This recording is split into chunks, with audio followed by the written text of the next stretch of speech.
السلام عليكم متتبعي قناة جوديا تيفي. اليوم جبت لكم وصفة فيها يترو ديال الماء، بصل احمر. كيف ما كتعرفوا بلي البصل غني بمادة البيوتين. عندنا اليانسون النجمي اللي داير بحال النجمة، غنستعملوه فيه واحد الجوجات. يانسون النجمي راه هو معروف انه كيساعد في التخفيف من السعال وفقدان الشهية، وكيعالج ايضا الانتفاخ. وغنستعملوا بعض حبات من القرنفل. هنا كيف ما كتشوفوا راه حنا غادي نصوبوا ان شاء الله الشوربه ديال البصل الاحمر اللي كتساعد على تخفيف السعال، تخفيف من شده السعال، وكتعالجو بواحد الصفه نهائيه. كيف ما كتعرفوا بلي جميع هاد المكونات راها طبيعيه وعندها عندها فوائد جد رائعه، وبلي البصل راه غني بماده البيوتين اللي كتحافظ على مستوى السكر في الدم، وعندها فوائد بزاف للقلب والاوعيه الدمويه، وكتعتبر ايضا كطعام يعني مضاد للالتهاب، وغنيه بالالياف اللي كتساعد على الهضم.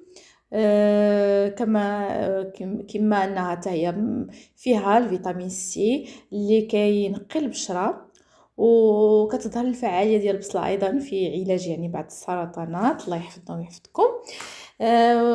والوصفه ديالنا اليوم على السعال، لان البصل ايضا يعني يستعمل في علاج وتخفيف من السعال وتخفيف من اعراض الربو.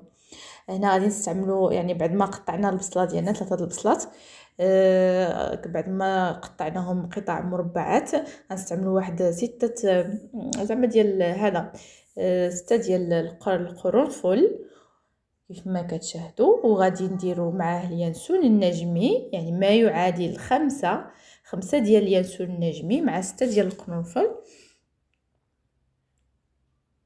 لان هنا كيف ما كتلاحظوا يعني عزلت واحد 5 إلى 6 على حسب الحجم ديال البصل. على حسب الحجم ديال البصل غادي نضيفوهم كيف ما كتشاهدوا في الصورة 7 ديال اليانسون، وغادي نزيدو إترو ديال الماء. غادي نديروه على نار بدون إضافة ملح، بدون أي إضافات، يعني ما تحتاجي ديري حتى شي إضافة باش نحافظوا على القيمة والفوائد اللي كاينه في البصل وفي اليانسون. كما كتعرفوا بلي اليانسون راه كيعالج السعال، سواء الحاد او الجاف، السعال عند الاطفال، يعني ما تخافي منه حتى حاجه. غادي نديروه على نار وغنخليوه حتى يطيب، مزيان فوق النار. كنحسوا بالبصله ديالنا طابت، ومن بعد غادي نحيدو دوك الحبات ديال القرنفل اللي هما 6 و7 ديال الحبات ديال اليانسون النجمي غادي نحيدوهم. عاد غادي ندوزو باش نطحنو. هنا كيف ما كتشوفوا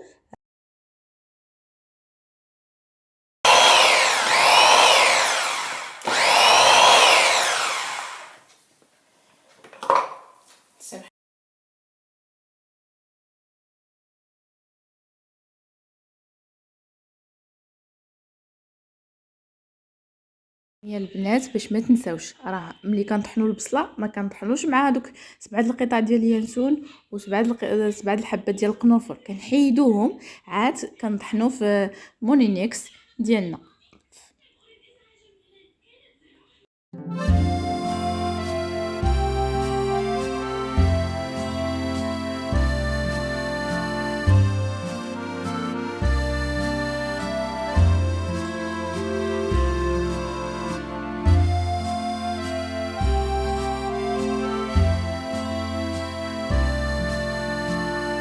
ثم طحنا الشوربه ديالنا ديال البصل، كنطحنوها في المونينيكس بعد ما كنحيدو الحبه ديال القرنفل واليانسون النجمي، كنطحنوها مزيان وكنستعملوها كشوربه، يعني تقدري تشربيها سواء يعني ملي تبغي تنعسي، يعني تقدري تشربيها في اي وقت. هي مغذيه مفيده، دواء جد فعال البنات، اقسم بالله الا جد فعال عن تجربه لعلاج السعال سواء عند الاطفال او عندنا احنا الكبار. كوني على يقين ان هذه الوصفه غادي تساعدك وغادي تخفف لك من جميع الاعراض. هنا كيف ما كتشوفوا هذا هو القوام ديال الشوربه ديالنا. بصحه والراحه. نتمنى تعجبكم ويروقكم الفيديو. الى عجبكم لا فيديو ما تنساوش تضغطوا على جيم وعلى زر الاشتراك وتنضموا القناه باش تكبر العائله ديالنا ان شاء الله. نخليكم والى اللقاء في فيديو.